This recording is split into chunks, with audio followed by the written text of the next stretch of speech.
We thank you for staying tuned. It is still the conversation on Lagos television. Now, before we went on break, we're talking about marriage. Now, marriage is a beautiful union, but it comes with a lot of challenges. And one major source is conflict that stems from gender roles and expectations. To help us unpack this, we'll be discussing gender-related conflict in marriage, and we have with us here a marriage counselor. She is Esther Sholang. You're welcome on the conversation. Thank you. So now when we're talking about gender-related issues in marriage, let us break it down. What does this really mean? Okay, so you know when two people get married, a man gets married to a woman, there are usually expectations. I like the fact you said the man got emphasis on the man also. Exactly. So let's be clear on what you are talking about. Exactly. So a man gets married to a woman, and there are unsaid expectations. Unsaid expectations in terms of how you want the man to lead. Unsaid expectations on how you want the woman to respond to your leadership. In terms of how you want the woman to care for the home, or even in terms of how you want money to be spent.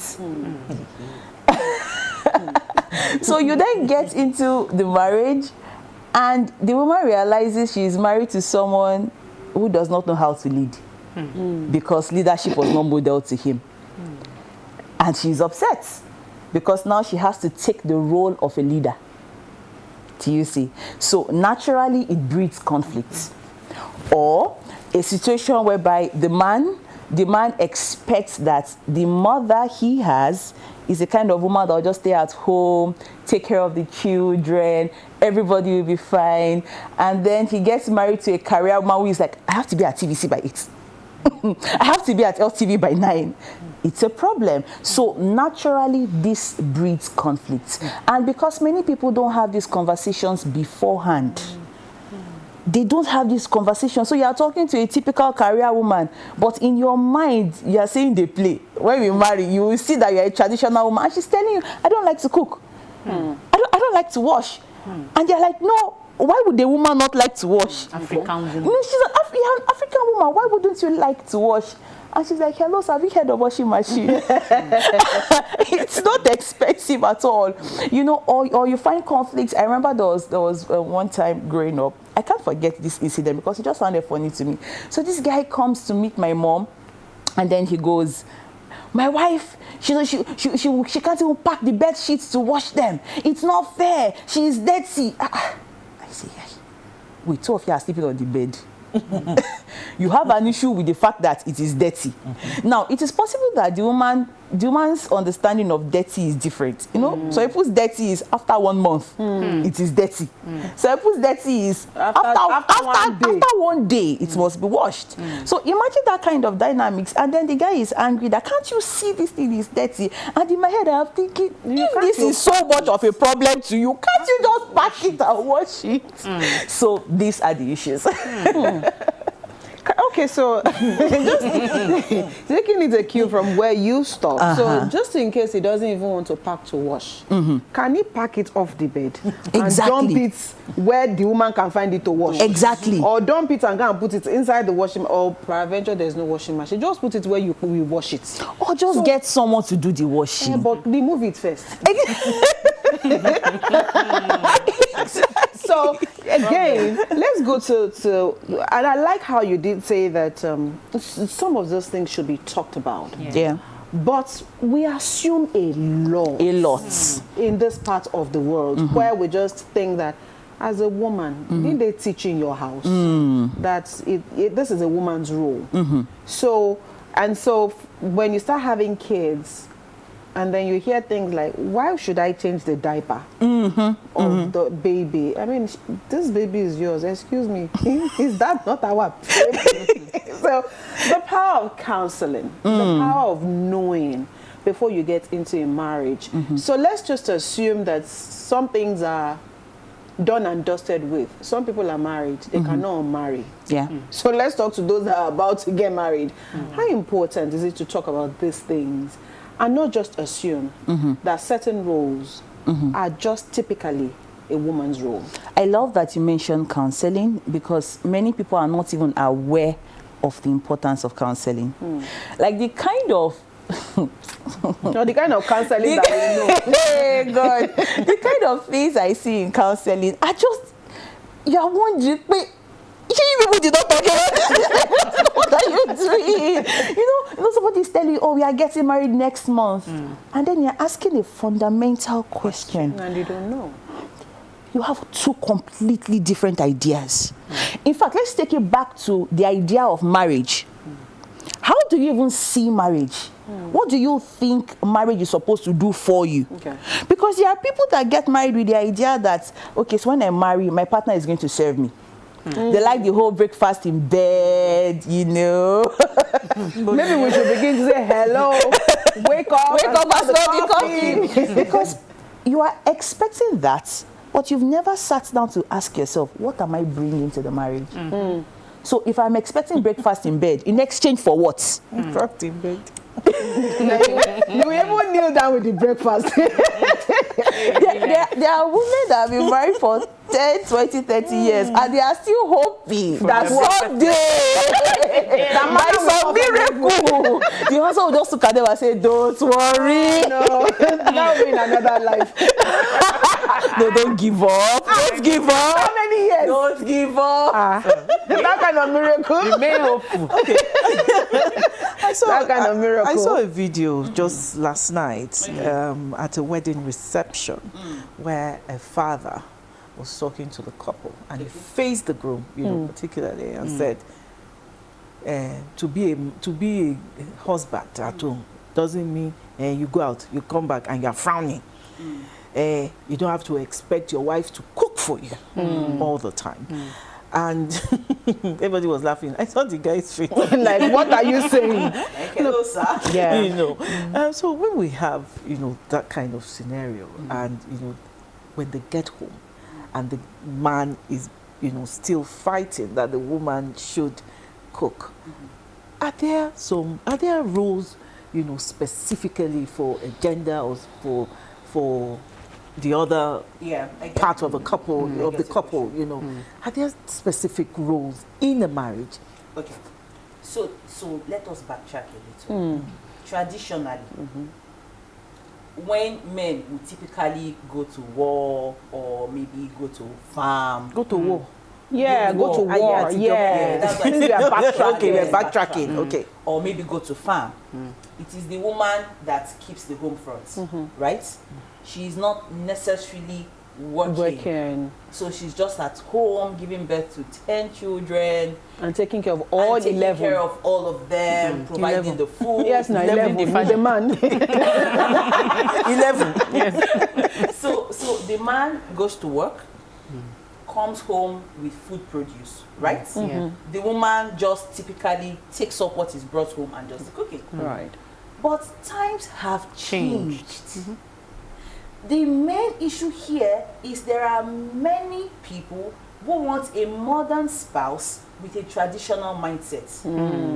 So you want a woman who is a working class, who is a high flyer, but you still expect her to be 100% traditional. So you want a man who is going to be there for you, who is going to do house chores with you, but you still want him to be 100% a provider. Do you see? What's wrong with that? It's a question. Kill So the point is it realistic? It's not necessarily a case of if it is right or wrong. Right. It is it realistic? Because if I go to work from, say, I leave the house at 5 a.m., I come back at 10, and then you expect me to still cook, is it realistic? You, on the other hand, if you've been at home all day and you expect me to still support you in the cooking, is it realistic? So this is not a right or wrong thing. It is a what is realistic for your home. That is obtainable. What's obtainable, that's one. Then the second thing is people pick context. They pick ideas of how marriage should be without understanding context. So imagine a scenario whereby you grew up in a home where your mother had a maid, a living maid, who did the support and all of that. So daddy was free to not do anything. He was free to just come back from work, sit down, watch TV, they serve him food, and it is fine. But then you now find yourself in 2025. God help you, you don't have a support system. Your mother is in Oshogbo. Your mother-in-law is in Ibadan. You are in Lagos. Or God help you, you are abroad. Where to even hire a nanny is like half of your salary. No, all your The salary. realities are different, but you still demand what was obtainable in the previous generation. So when it comes to roles, I think that we have to be flexible to understand the times and seasons we are in. Okay. What is obtainable in this season? Age and time. In this age and time. You know, there was a time when the man was like the sole provider. So he does all the provision and it was perfect, right? But we're in a season where the economic realities, Even I even ask, what are you bringing to the table? because the salary no reach anywhere. No reach. So Elizabeth, where is the power of communication in all of this? Agreed that you know, maybe before you got into the marriage you didn't talk about all of these things, and so you can actually unlearn if you really want to unlearn. So at what point, how should you communicate? Because again, sometimes communication is one of the reasons why a lot of people have issues even listening to themselves. So you hear things like, "Hey, what no leba mi sheni omo for where?"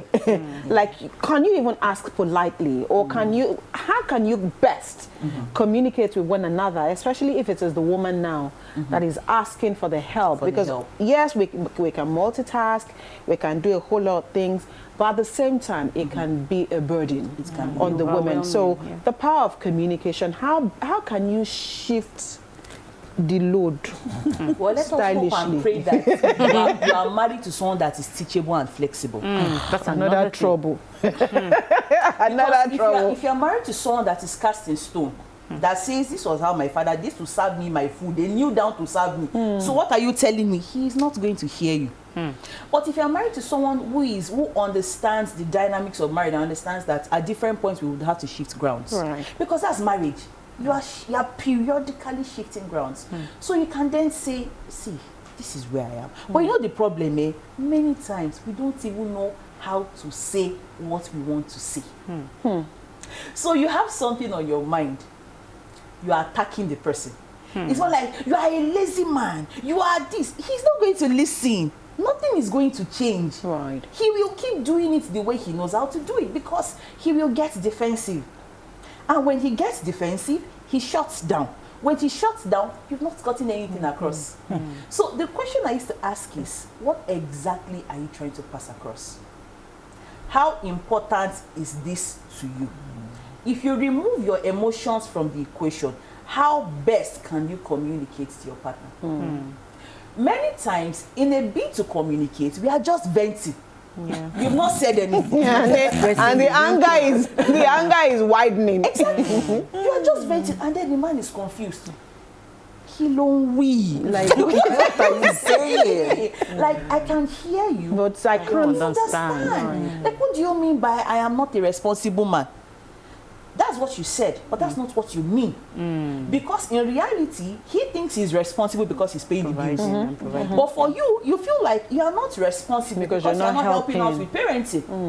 Do you see? So you now have to look at your lingua first to say, Are you understanding yourself? Exactly. sometimes, if we women particularly, if we would just calm down, just calm down and ask yourself, how best can I communicate to this person in a way he will understand? Right. Once you are able to do that, you will see that you have better ways of communicating. You will not be more conscious of your timing. So it wouldn't just be, oh, he just got back, he just got in. You're like, hey, you've come back. Oh, see now, this is. It won't even come back when you're awake. Exactly. Next day, I'll stay away. How about you understand your partner enough to know that there are times when he is more receptive to you? You are the one that will know that time. For some people, it is after they finish eating. For some people, it is after sex. For some people, it is after they are relaxed and calm. Do you understand? And then you can now say, okay, this is what you are doing right. There's something called sandwich approach, where you start off with a compliment. Thank you for being a good father. Can we say, what do you want? No, but it's better. What do you want? It's still better. It's better than attacking him and saying, oh, you're not this, you are not that, you are not that. Because the truth is that when you see your partner's weaknesses and you focus on it, that's the only thing you'll be seeing. Even if he is doing 1,001 things, you will not see it. You'll be seeing that one thing he is not doing. So how about you deliberately acknowledge the things he is doing right? Like, I just want to say thank you for being there. You know, thank you for paying the house rent. I see it, I acknowledge it, thank you. And then you cannot say, so, you know, I noticed that when you come back, you just want to sleep. And because I've been with the child, let us assume it's a stay-at-home mom. I have been with the children all day. It is overwhelming. Would you please help me do X, Y, Z? Because sometimes I have noticed that the men are clueless. Not all men. They are genuinely... They don't know what to do. They don't know what you are saying. You just said, I need you to help out. What does that mean? What does help out mean? But break it down. I want you to help me change the diapers. I would appreciate if you wash your dishes after you finish eating. Like, detail it. Then let him not be the one to say, okay, I hear you on this one.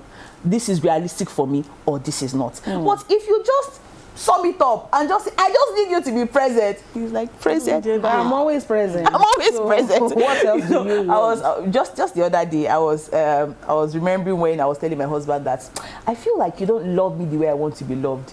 And you could see the shock on his face. Like, you want to kill me? Like, you know, what do you mean? I should just die. What are you talking about? And then he goes, so I think I'll say something like, maybe you don't spend time with me or something like that. And he's like, yeah, but you know, when we are going to pick our child, then it was just our first child. When we are going to pick our child, we go together. I say, no, sir, that was you fulfilling the fatherly responsibility. That was not for me. And he was more shocked. Like, what do you mean? Hey, Sheikh May, that was not me showing love to you. No. That's for your child. That's for your... So I now had to start teaching him what loving me means. In your own way. In my own way. Please teach me after this. So for me now, it's like Bimbola said, some people are already married and they cannot unmarry themselves. But for those who are not yet in the marriage, based on data and experiences you've had with those you have counseled, what are some of the major conflicts that has been brought before you? And then how can those who are yet to enter into the marriage watch out for those things? Okay, so there are 5 conflict points in marriage. There is money, there is power, there is sex, there is in-law relations, and then what's the last one? Money, power, in-law relations, sex. I remember. Don't worry, I won't forget. So let's work with this 4. These issues exist. There are people who your babe has been telling you, my money is my money, your money is our money, and you just laugh. Stop playing. But you know that you cannot stand that belief system in the marriage. So why don't you talk about it before you get married, and then say, okay, what is obtainable in this marriage you're about to build? For some people, there are some men who take pride in being the sole provider. Like, they take delight in it. In fact, if you tell them you want to support with the smallest pencil, the smallest Maggie, it's like, it's my responsibility, let me do it. But there are some other men who believe in, let's do this together. Or some men will say, I don't mind doing it, but in cases where I am unable to meet up, can you please be kind enough to support? Do you get? Because you see, on that spectrum, it is wide. People have different ideas, from women who believe even when he is broke, you have to borrow him the money, not dash him. You know, that, yes. I borrowed you. The men even pay back. They don't pay back. When you get your money, give me my money back. And there are some other people who believe that we are in this together. As long as I am earning, I would bring what I have to the table and we can build together. Right. So it is important for both parties to sit down and then say, what do we want? Away from what culture prescribes, what is the culture of our home? I tell intending couples, your marriage is a nation. You are the one that will write out your constitution. You write out your culture. You write out the order of the day. How is your marriage supposed to look like? When I enter your home, how should I feel about your home? These things should not be on autopilot. You should be deliberate about it. The same thing with in-laws. Do you know how many marriages that have gone into serious chaos because of in-law relationships? Because the guy is so close to his mother, he doesn't know where to draw the lines. Because the girl is so close to daddy, anything daddy says supersedes what they say in the marriage. So these are the issues we need to start talking about. Until we move away from shawarma and ice cream. Sometimes I wonder what they discuss, why they are cutting. So, I mean, you've mentioned 4 areas, and you've talked about. Please look just like. So you've mentioned issue around money. Before you touch on the other 3 or 4 that we have left. So when you also talk about courtship during the courtship, and you know that there's every possibility that this relationship might end up in a marriage. In marriage. So how important is it really to break down some of these things, especially money issue, because it's one issue that is really big, yes, and it's one issue that you also do not know the future of, because things can change, things can flip, and so if people are not prepared, it might be rosy today, and then tomorrow something happens, and you're not able to cope, and you're not able to walk it through. So important, because I've heard many times, and I remember that I used to say this a lot too, that a broken relationship is best than a broken marriage. How important is it for everybody to lay it bare? Because even in marriages of over 30 years, you're still discovering yourself. Yes, there's things that still happen and you would freeze. Yeah. Did that just happen? Did this man just do this, or did this woman just do this? So how important is it really for all of these issues, these conflict-related issues, to be laid bare? During courtship. It's so important because it determines the longevity of your marriage. It determines the quality of your marriage. For instance, imagine a situation whereby the woman believes my money is my money, and the man believes our money is our money. What do you think will happen in that home? From the day they marry, they'll start having issues because NEPA is telling you, hello, house, come and pay your bills. So bills are piling up. So you won't even have a break. It is from the moment you marry, you start seeing the manifestations of these differences. So if a lasting marriage is what you want, you need to talk about these issues now. And when you are talking about it, don't assume the person is joking. Because there is that. There is a part where your partner she's sincerely telling you what she thinks. I say my money is my money. Say stop playing. No, she's not playing. When they tell you something, believe them. That's 1. 2, look at their track record. It's not enough to just talk about these things, because there are some people that are really lofty with the things they say. They say, don't worry, I would help you wash the dishes. When you go to visit them, do they even wash the dishes? Do they wash their clothes? Do they take responsibility?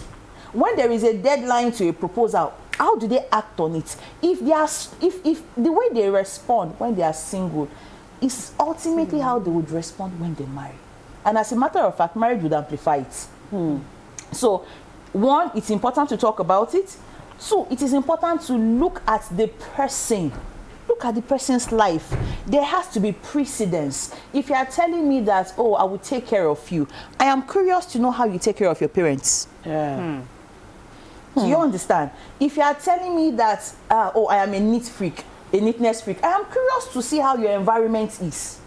These are the things you begin to spot out. And I also think that sometimes people are more interested in getting married, like in the idea of marriage. They are so interested in it that they don't want to lose their partners.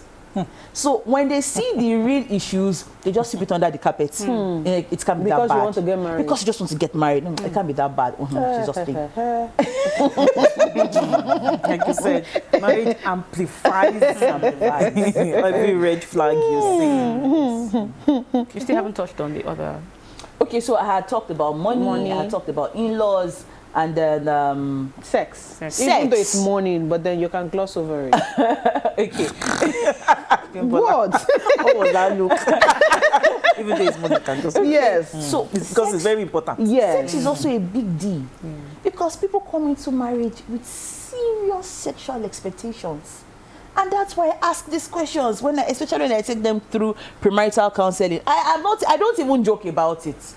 What are your expectations? If you've had sex with more than one person, I am curious to know where your mind is at. If you are the kind of person that is heavily invested in porn, I am curious to know what your expectations are. Because if your mind is that exposed sexually, you will demand so much from your partner. And it will be unrealistic. Because even the person in the porn self is not the person in real life. The person is probably under an influence. Probably maybe the person took something. Or your wife is there, she just finished turning amala. You say, oh yeah, it's not possible. So these are the issues. Then another one is power. There are power dynamics in marriage. Yeah, where you expect that the man is the leader and then the woman is to support. But you know that there are people who have different ideas in terms of how power dynamics should go. There are men who don't even know how to lead. They don't even know they don't even have a picture of where they are leading the family to. Sorry to interject. You know, now we have alpha female. I'd like you all to talk about that. We have alpha female now. And the fact that you are the boss at work, does that mean you'd also have to transfer that to the house? See, this is a pandemic. I tell you, because there are women who do not understand that the fact that you are the CEO at work does not mean you should be the CEO at home. And let me just encourage wives, enjoy baby girl life. It is sweet. I'm telling you, because it is a lot of burden when you have to lead as a woman in the home. And then, especially if you are with a man who does not like the idea of you leading. So instead of you both to sit down and understand your temperament dynamics, understand your expectations, you see that the man is just shutting down all your ideas. So before you even say one, because it's like competition, like no. Even though he knows that your idea is good, it's like no, you're not going to do that. But can I also speak to the men? I believe that true leadership is when you are able to understand the strength of the person with you and you leverage on it. That's true leadership. So the fact that you are the head of the home does not mean you must always make the decisions in that sense. If you see that your partner is more, she's better with money, for instance, how about you allow her, take control of that, okay? It doesn't make you less a man. In fact, it is wisdom because you are delegating your authority. That's what you are doing. But then you say, no, I am going to do it. This is what we will do. Everything now flops. You now still expect her to submit to you. It won't work. So power dynamics is also a major area. Do you even think, a question I ask intended couples is, do you think you can submit to this man?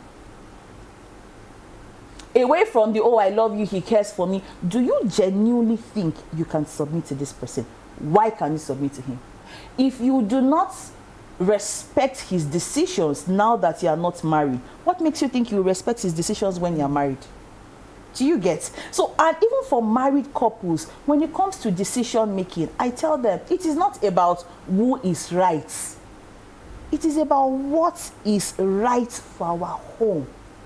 Because if the focus is on what is right, I will take your wisdom, I will bring my wisdom to the table, and we are able to look at the context of where we are and we will make better decisions. But if it is a case of, oh, I'm the head of the home, you will miss out on opportunities. Because your wife is there for a reason. Your husband is there for a reason. There are some things that my husband will do, and maybe for me, I'm like, go, let's get it. For him, it's like, calm down a little. That's temperament at work. Calm down a little. let us look into this. By the time we make the decision, it is better than what we would have individually made. That is how power should work in marriage. Okay. I didn't you're not talking. It's a master class for you. She knows my stand about when it comes to issues surrounding the children, because that's another that's one area that also causes a lot of conflict where, for example, you're running late at work and maybe daddy's home and you say, oh, please, I'm running late. Can you please oversee the children's assignment? I can't. Come and sort it when you get back. So how best, of course, can you also look at areas like that where, you know, some fathers will tell you, I can't carry a baby. No matter can't brush what. their teeth. Brushing I teeth of toddlers. can't take care of the kids. You need to do this yourself. And in other cases, it's the woman, because sometimes we have this idea that it's the men that do not want to do certain things. In some cases, it is the man that is holding the house together. Sure. The woman is the trouble. I can't do this. I can't cook. Yes. I can't, you know. So when it comes to the children, how do we ensure that at least if you cannot be 50-50, then you can be 70-30 or you can be 60-40 at most, and then it is not one person. Yeah. I didn't give birth to that child By myself. So how do we also Thank you for look at mentioning that? for this question, because that's the last one, parenting. Okay. Yes, parenting is. I think many people are not prepared for parenting. No, you can't be prepared for parenting. It is not a one-size-fits-all. Many people are not. Like, you just get into it, it just hits you, and you are trying to find your balance. So if you do not have a flexible, mutually benefiting marriage before the child comes, there will be more challenges, because your child will amplify the kind of systems you have in the home. It will amplify if you people are really making money or not. It will amplify your belief systems as individuals. I think the first realization is understanding that there is a long term to this thing. Many people don't think long term when it comes to their children. They are just thinking of the present. Like, oh, I'm not available, I am tired. But have you thought of what that child's opinion of you will be in the next 20 years? So that's why you see that in recent times, you see fathers who were runaway fathers show up on wedding day and they're like, I'm still the father. No, you are not. You are the father by blood, but you are not the father by responsibility. So if fathers and mothers begin to think long term, begin to think of the impact of their actions in the lives of their children, they will make better decisions. And when you also understand that time is fleeting, you think your child is 1 today, you just blink, she's 3, she's 5, she's 10. You will lose moments, you will lose memories, and the idea of you that your child will have may be completely different from who you think you really are. So that's why you find people that will say, oh, I took care of you, I was there for you, and the child is like, excuse me, I'm not quite sure about that. I think I have a different perspective. So for me as a parent, for instance, when I think about my child, I ask myself, what is the long-term relationship that I want to have with this child? If I want to have a long-term relationship, I have to start now.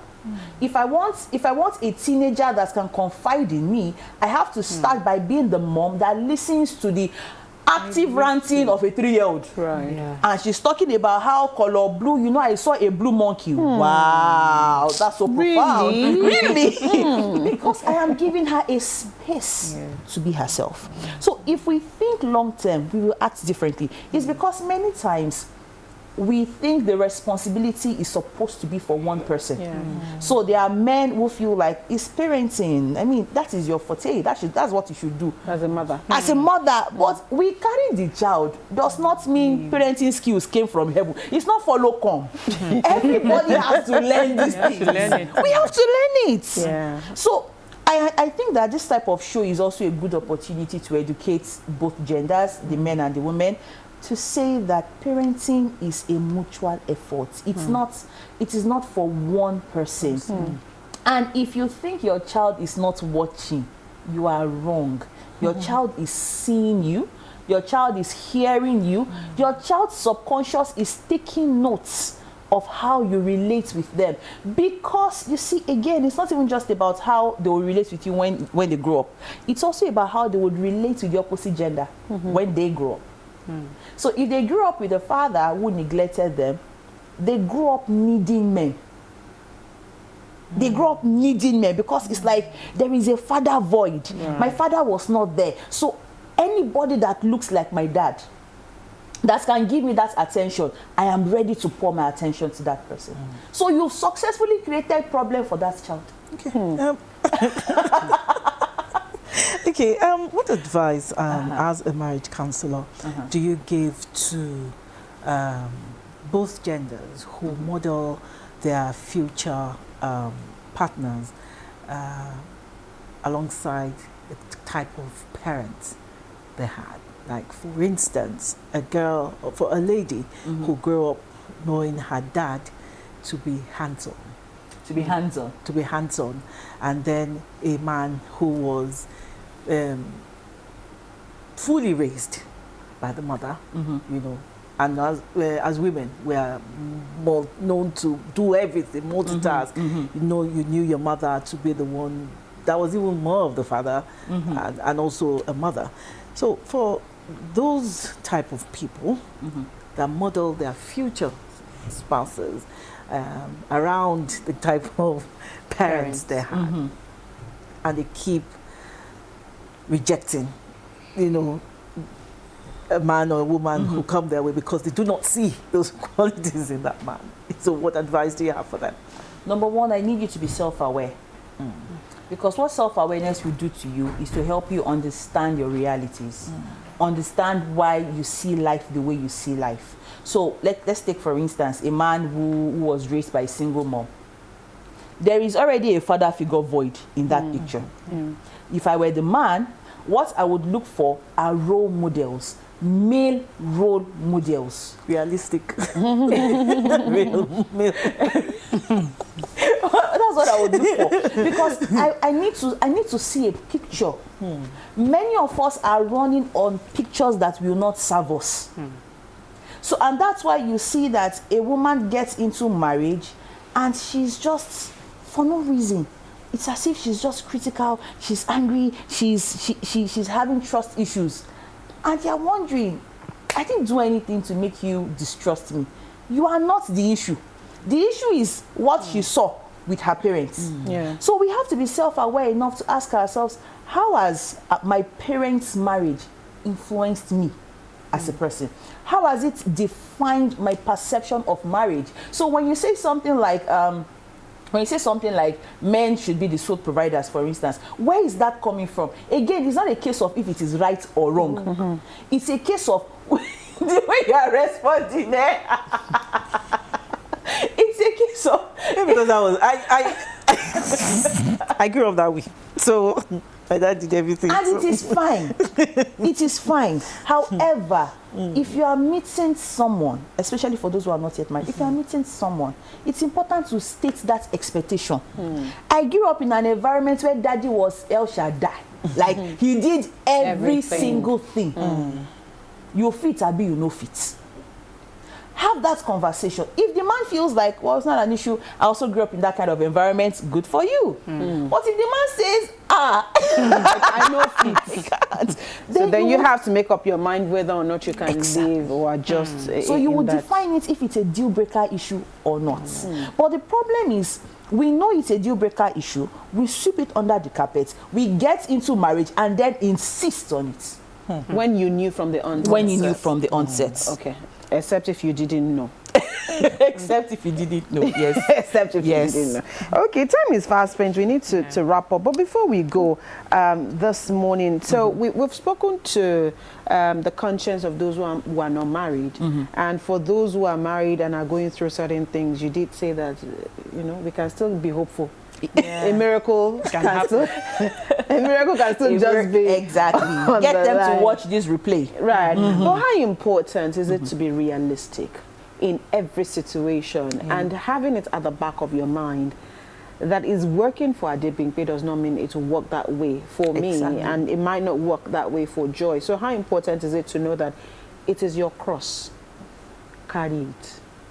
You said it. Let me add to that. There is no one size Fit all. That's it. That's it. I think you've already answered the question really, because many times we expect that what is happening in marriage A should be reflected in marriage B. It is not impossible for you to be reflected in it, but you must understand context.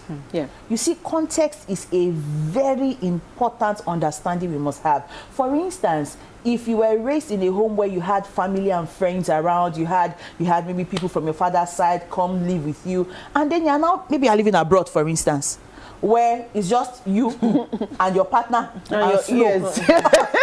you're on your own. If you are still insisting on that picture, you are setting up yourself for serious frustration. Right. So what is realistic? Look at context. Where are we? What can we do with what we have? How about we set up like a Zoom meeting every week where we just call all our loved ones, call all our family members, and just gist? That is you leveraging on your situation. But if you are now insisting that, oh, I want everybody here, I buy ticket for them now. my ticket for them. Do you understand? So I think that context is very important. Always remind yourself, your husband is not the other person's husband.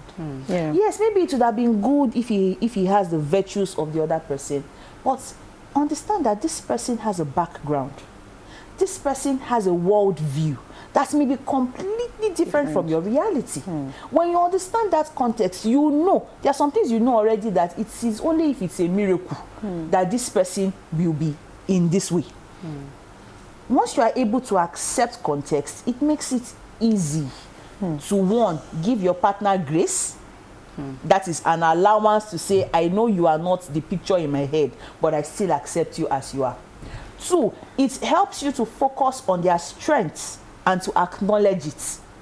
And you will see that in acknowledging their strengths, it encourages them to want to do better. But many times, because we are so focused, so fixated on their weaknesses, we are not even seeing the good things they are doing. And there the problem lies. Thank you very much.